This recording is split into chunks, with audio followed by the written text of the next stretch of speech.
What up? It's your boy Nick Incredible, man. I'm back at it again.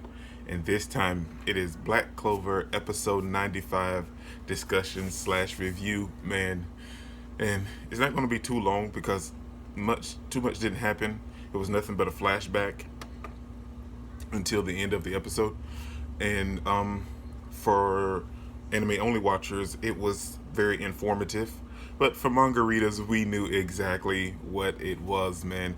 But I'm super happy, and I'm going to say maybe like partially teaser, spoiler type thing because we now know, well, manga readers knew, but anime only watchers now know that the lick that we've been seeing isn't Licht, it's Patry. I've been wanting to tell this forever, man, because I get so confused trying to call him Licht when I know he's not Licht. He's Patry or Patry, and it finally came out this episode when we got their backstory, and what was done to the elves was very, very tragic, and it was very gut wrenching and heartfelt at the same time because they were very happy and peaceful in the very beginning, and they wanted to, really just be more in touch with the humans. But, that didn't go their way. And look at humans, always ruining something. But then, like, towards the back half of this episode, it got dark, man. Black Clover has always, had action scenes and fighting scenes and moments and stuff because this is shown it. But it went dark. This was like Hunter x Hunter territory to me, if you ask me. It got real dark in the back half of this episode. And one thing that I didn't like about this whole backstory thing that they done was, manga readers will know what I'm talking about. They skimmed it. I mean, it was done and it was very informative for anime only watchers, but for manga readers, it was lacking to me. For it to be a flashback and everything that we got when we got the flashback in the manga, I knew they couldn't do it because they really wanted to get into the arc itself. I know that, but I felt like we could have because a lot more, like, it pretty much covered the whole story from the manga, but it went a little more in depth in the manga than it did in the anime.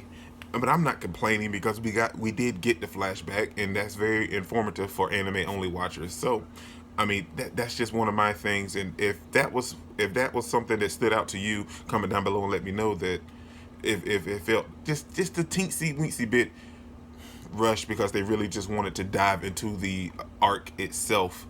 But it was a nice, and I loved the whole setting where in all of the corners it had like it was etched, and that's how we saw the flashback, like someone was thinking about the flashback and like having a dream sequence, and that's how they was reliving the flashback and everything. And Patry, man, Patry's dude, it's just so annoying, man. But I mean, hate runs deep, man. That's something that's even true in like real life, man. Hate is something that, like, once it's there, or once someone put it there in you, man, it's pretty hard to get rid of hate, man. But too much didn't happen this episode, and then we get to the and we, for us manga readers, we knew everyone's name, but everyone else got introduced to everyone in their names, and we got to see the first Magic King, well, Wizard King, and see him interact with Patry and Licht and Raya and everyone, and it was nice. It was good for anime only watchers. And the back half of this episode is when it really picked up again, because just before that, when we saw Patry, aka intermediate Licht, get revived into Vengeance's body. Oh, is that a spoiler? No, okay, they know. Everybody know. When he got reincarnated and resurrected in Vengeance's body, and he went back to get his grimoire. That was nice because he couldn't use Vengeance's grimoire. But too much didn't happen this episode, man, and I just want to let you guys know that to me it just felt just a little bit just the eensy teensy bit rushed. Because I felt like in the manga it didn't feel super rushed, but it just felt a little bit, just a little bit, because I felt like in the manga we got a little bit more screen time with them, and I mean we didn't need a lot of more screen time with them in the actual anime because I'm pretty sure everybody's probably just ready to dive into the arc itself with the actual fights. But I just I guess it was fine. I guess because it was a dream. It seemed like a dream sequence.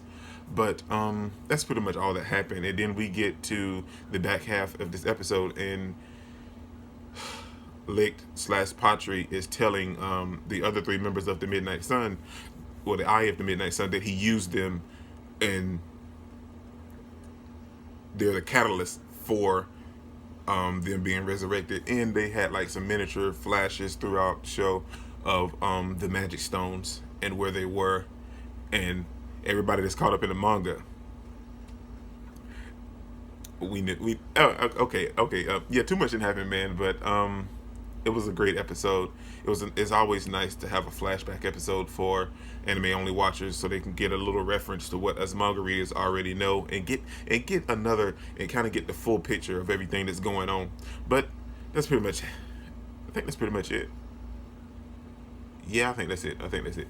But this is your boy, Incredible Man. Don't forget to smash that like button till you can't smash it anymore. Comment down below, and I'll be sure to respond to each and every one of them, and subscribe, but only if you really want to. And remember that anime matters, anime is greatness, and anime is life, man. Peace out.